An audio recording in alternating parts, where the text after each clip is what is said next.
Hey, what's up, y'all? It's Steve again, Harmless Rebel. Time for another hard rock and heavy metal update. Let's just kind of jump in. First up, this album is not new to me. I bought it when it came out. This was a couple years ago, 2018, I think. Yeah. I bought it on CD because there was a promo where you get a signed copy. So I ended up grabbing that. Finally grabbed it on vinyl. But Healed by Metal from Gravedigger. Looking forward to their new album. I'm not sure if it's already out yet or not, but I do have it on order, so really looking forward to seeing that come in. Next up, I showed this one. This was a record store day release. I've been spending it quite a bit lately. As I mentioned, or maybe I didn't mention, this was the album where I found out about this band. So this is Alcohol, Feud, Brutality Live +5 from Black Label Society. They did a fantastic job. This sounds phenomenal. Now, this was the third release, if I remember correctly, from Black Label. And I was already a huge Ozzy fan. I've been a huge Ozzy fan since the 80s. And I've been a huge Zakk Wylde fan since the early 90s when I really kind of found out who he was and was getting into guitar and getting into musicianship as a whole. And so from 97 from 97 to 2005, I lived in Japan. So we weren't getting the same music news. I wasn't hearing the radio, So I may have seen a Black Label Society album prior to this, but I went into an HMV, which was a huge music chain all over Europe and Asia. I'm not sure if they had them in the U.S. But I went into an HMV and there was a big Zakk Wylde cutout next to the promo package for this.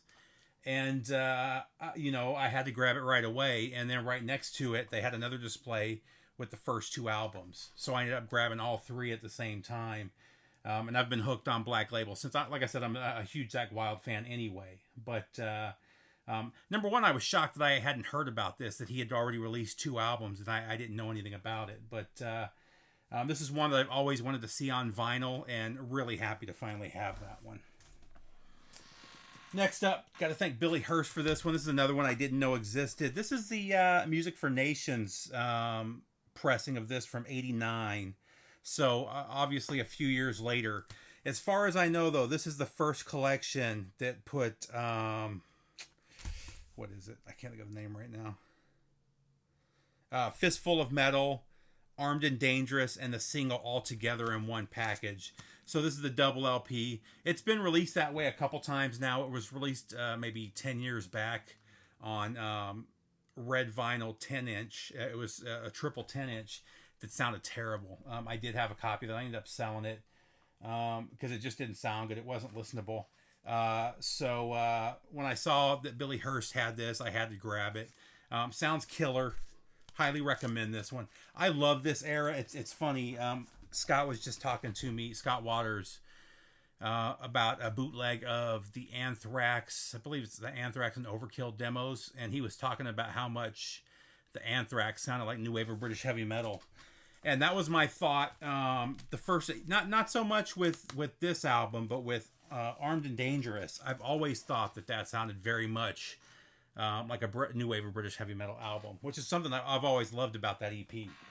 Anyway, next up, really glad to have some vinyl. I wish it would get a really nice official pressing. I believe it was pressed to vinyl. Actually, I know it was pressed to vinyl. Very limited. I don't believe there was a U.S. pressing of this. A very underrated album, though. I had never heard it until I got this bootleg. Even CD copies. I've run across one CD copy of this ever, and it was pretty scratched up, and they wanted like $50 for it. So glad to finally have this. But this is Tear from Black Sabbath. If you haven't heard this one, I highly recommend checking it out. All the Tony Martin stuff is so underrated. It's all good. It's a different sound than the Black Sabbath, whether it's the Dio or the Ozzy era. The Tony Martin sound had its own kind, or Eric had its own kind of sound, and it's really good. Again, Highly recommend grabbing this one, even if it's just the bootlegs that are available now.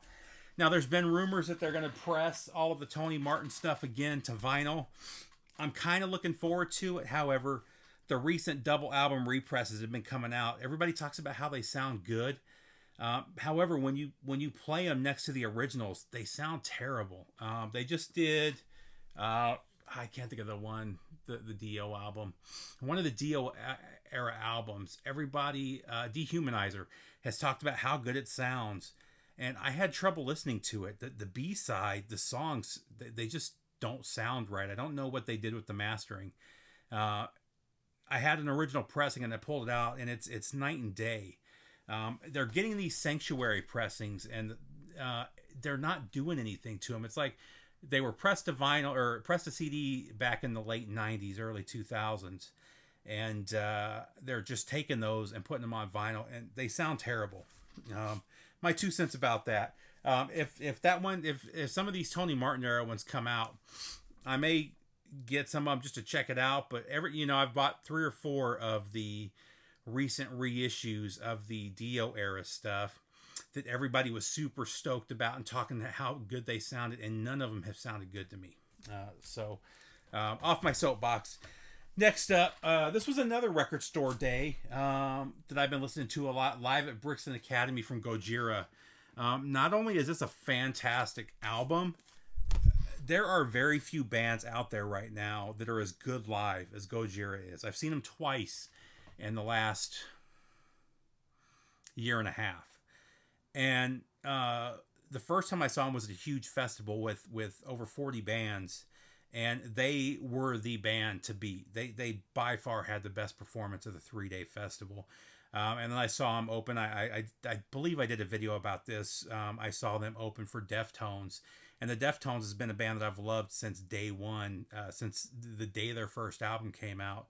And Gojira blew them away. Gojira was so good. They're just such an amazing... Their writing, their playing, the sound, just phenomenal. So highly recommend checking this one out. These next 2 was my first time listening to these as well. Although I am not new to the band. I hadn't heard any of their mid to late 90s and 2000s albums. And I heard a lot of people talking trash about these albums, about them not being good, especially this first one. I really liked it. I get what people are saying. This is reflections from Accuser. Accuser are definitely in the big 4 of Teutonic thrash, of German thrash. Whether people say that or not, they are one. I mean, they're right there with Creator and Sodom. They're so good. They don't get enough love for how good they are. I would take them over Tankard 100 times out of 100.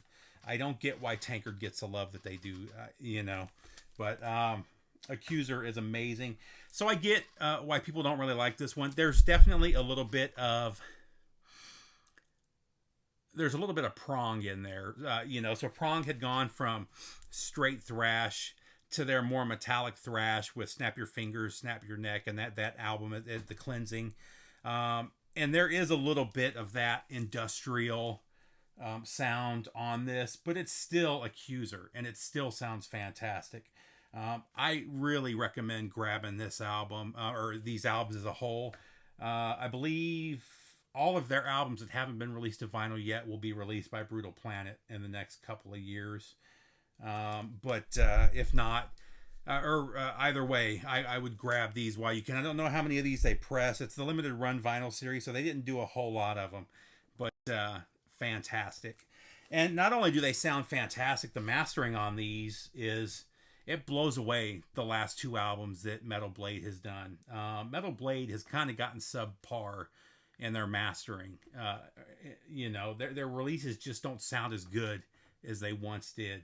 I feel like they're just kind of calling it in, And then also Dependent Domination. I think this one was first. Does it say?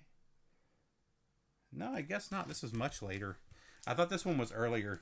So this one was from the 90s. This isn't like 94 or 95. Yeah, so this one was 94.